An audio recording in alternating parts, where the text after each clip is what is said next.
Hello, ladies. Welcome to our second half social day, and we're going to be making this fun door sign. It can go on your door, or you can just hang on your wall as a sign, however you want to do it. So I'm excited to show you all the steps involved. I do need everyone to listen carefully. I know we all like to chit-chat for social events, but it's important that you guys listen when I give instructions. And also, don't go forward. Like if you think you know what the next step is, hold off a minute because there are a few little things about this sign that are important to note. So make sure you stay with me as I go through the process of teaching a class.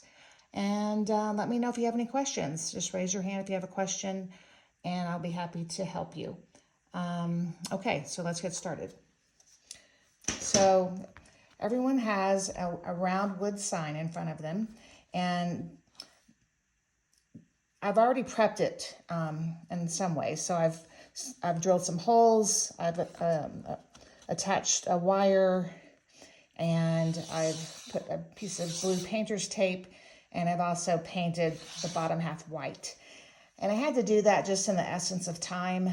I could have just given you guys just a plain blank wood, piece of wood like something like this, and had you start from scratch, but I knew we didn't have that much time because there is some dry time involved. So in the essence of time, I did a few steps for you guys. Okay, so first thing we're gonna do is talk about our supplies, and everyone has a kit, and everyone has 4 little containers. So you have a stain, and that's going to go on the top.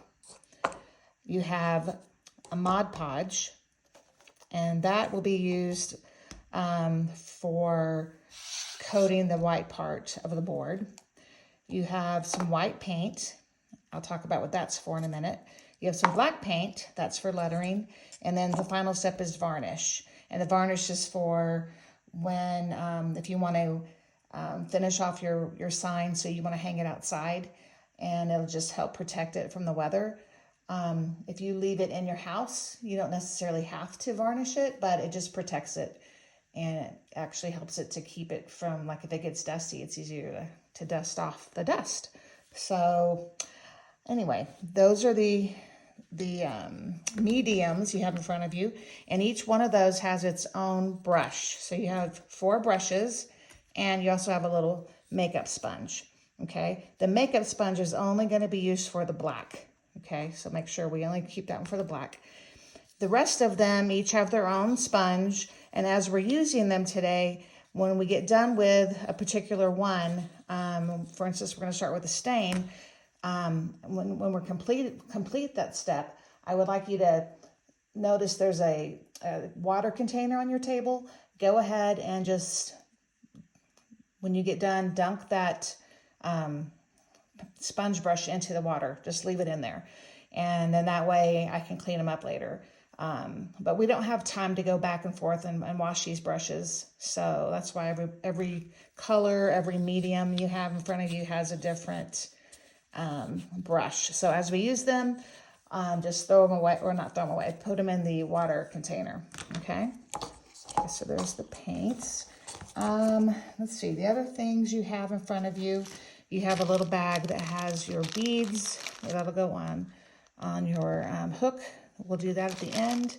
Also in the little bag of beads, there's a wire, and that's going to be used for when we make our bows. So you'll want to take that out when we make the bow, and I'll get into that later. Also, you'll have a plastic spoon. We'll be using that for when we stencil. And then this looks like a pencil, but it's not. It's a very sharp pencil. In fact, there's a needle. So if you push on it, you're going to see there's a needle. It's actually a sewing needle that's in there. And that's what we're going to use for our stencil to remove the vinyl. So be very, very careful. I wouldn't touch it with your finger.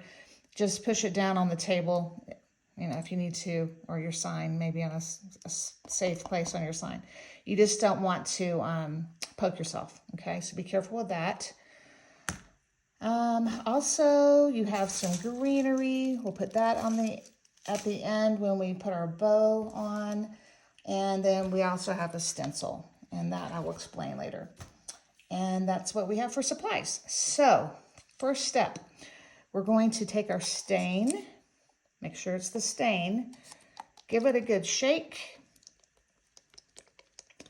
Okay, now when you open it, it's going to be drippy on the top, so make sure you do not open it over your white. Make sure you open it over on the other side, over by your, on the plastic tablecloth.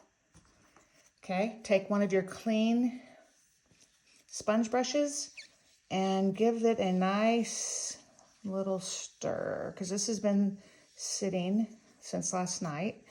So give it a little stir. Get your brush, your paintbrush, nice and saturated. And we're just going to paint our top portion of our sign. Okay, and this is a wash, so it's not meant to cover it completely, because we want some of that grain to show. So that's why it looks kind of watery.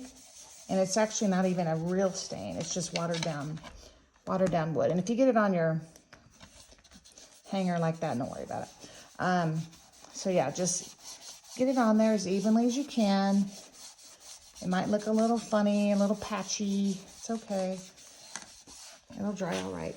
Then also dip and get some on your sides. Make sure you get your sides.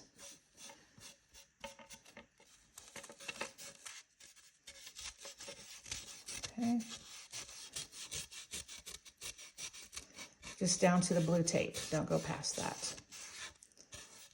Okay, that's all we're gonna do. And if you have too much, it feels too wet to you, if you just put too much on, there are some paper towels on your table. You can take a paper towel and gently wipe it down a little bit so you can get the excess off. So that way your wood grain shows better. Okay, so now we're just gonna let that dry.